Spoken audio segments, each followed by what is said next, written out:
अजीज बहनों भाइयों, जय मसीह की। मिरेकल ऑफ जीसस ये मेरे चैनल का नाम है और आप सबका स्वागत करता हूं। मित्रों, आज मैं आपके सामने एक ऐसा प्रभावपूर्ण दर्शन लेके आया हूं जिसमें मनुष्य का यथार्थ और भावी जीवन से संबंधित वो दर्पण हमारे सामने प्रस्तुत है। इसलिए मैं आपके सामने लूका रचित सुसमाचार उसका 16वां अध्याय 19वें पद से आपके सामने एक्सप्लेन करूंगा।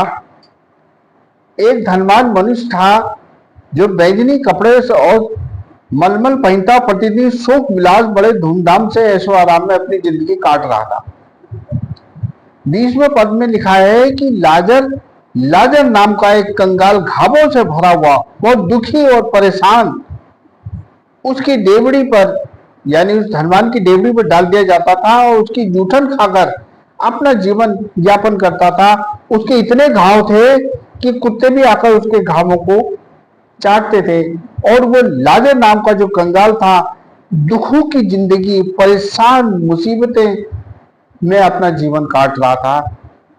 अचानक उसकी मौत हो गई और वो मर गया। तब परमेश्वर ने उस पर दया की और स्वर्ग दूतों ने उसको ले जाकर अब्राहम की गोद में रखा, यानी स्वर्गलोक में। कुछ दिनों बाद उस धनवान का भी मृत्यु हो गई जो सुख विलास में जीता था, और उसको ले जाकर उस नरक लोक में जहां अनंत पीड़ा और दांतों का पीसना और आगों के लपटों के बीच में उसको डाल दिया गया। उस धनवान को उस पीड़ा में रहते हुए उसने नजरें उठाकर देखी कि लाजर नाम का वो कंगाल जो उसकी डेवड़ी पर पड़ा रहता था, आज वो अब्राहम की गोद में बैठा है स्वर्गलोक में। तब उसने जोर से पुकार कर कहा, हे पिता अब्राहम, लाजर को भेज दे ताकि वो अपनी उंगली का एक सिरा पानी में भिगोकर मेरी जीभ पे रख दे, क्योंकि मैं अनंत पीड़ा में यहां तड़प रहा हूं। तब अब्राहम ने कहा कि हे पुत्र, तू देख, तूने संसार में रहते हुए तमाम सुख विलास और सारी ऐश्वर्यता और तमाम धनवानपन में अपने जीवन को बिताया, और तूने कभी भी स्मरण नहीं किया परमेश्वर को। इसलिए तू इस अनंत पीड़ा में अपने जीवन की पीड़ा को भोग रहा है, और लाजर जो कंगाल था वो अपनी अनंत विश्राम में यहाँ पर है।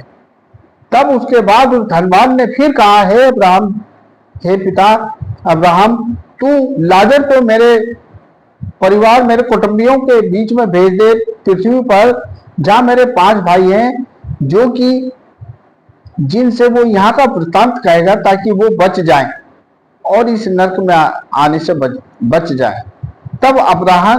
तब उसने कहा, नहीं, ऐसा नहीं हो सकता, क्योंकि अब्राहम ने उनसे कहा कि उनके पास तो मूसा, पृथ्वी पर उनके पास तो मूसा और परमेश्वर के राज्य पराक्रम की सूचना देने वाले भविष्यद्वक्ता वहां पर है, और परमेश्वर का पवित्र वचन वहां पर है। जब वो उसकी नहीं सुनते तो यहाँ पर से मरे हुए में से कोई जाकर उनको समझाए तो वो क्यों सुनेंगे? वो नहीं सुन सकते। मित्रों, आज यही है कि हम अपने ऐश्वर्य, इंसान अपनी ऐश्वर्यता, अपनी मलिनता में और अपनी धनवानपन में जी रहा है। उसे यही पता नहीं है कि इस संसार में वो जी तो रहा है, पृथ्वी पर मरने के बाद उसका न्याय होना है और उसको परमेश्वर के सामने खड़ा होना है। आज इंसान अपने बेसुधी में चला जा रहा है, उसे बेखबर है, वो दया या प्रेम उसके अंदर नहीं है। तमाम धन दौलत अपने जिंदगी में उसने एकत्र कर लिए, और उसने कभी भी ये नहीं सोचा कि ये सब नष्ट होकर परमेश्वर के सामने न्याय आसन पर खड़ा होना है। मित्रों, आज हमें सतर्क होना है, हमें परमेश्वर के रास्ते पर चलना है और हमेशा उसके बताए मार्ग पर चलना है, और ये संसार की जितनी भी वैभवता है इसमें अपने आप को लिप्त नहीं रखना है।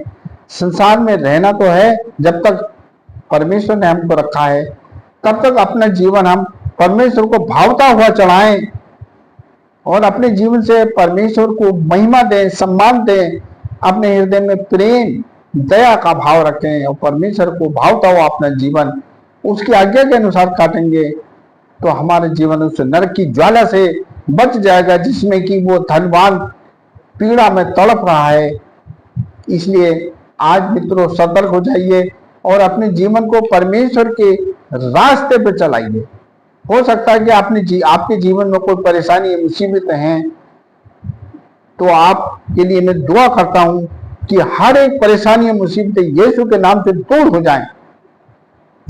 यदि आज आपके हृदय को शैतान ने जकड़ रखा है तो यीशु के नाम से आदेश देता हूं शैतान की शक्तियां तोड़ दी जाएं और प्रभु में आप एक जयवंत जीवन जिए और प्रभु आप पर अपना अनुग्रह और दया करेगा और प्रभु आप पर अपनी दया जरूर करेगा और आप प्रभु में बने रहें।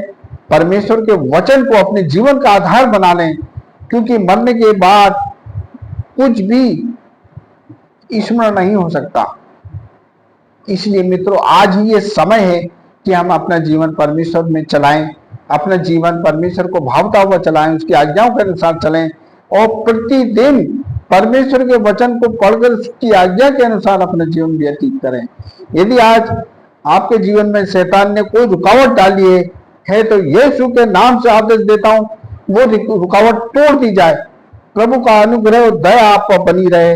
प्रभु में आप हमेशा जयवंत जीवन जिए। प्रभु से प्रार्थना करता हूं कि प्रभु आपके साथ हो, आपकी हर परेशानी मुसीबतें दूर हो जाएं। प्रभु का अनुग्रह और उसकी दया आप पर बनी रहे और प्रभु में आप हमेशा आनंदित रहे। प्रभु आपके साथ हो। आमीन।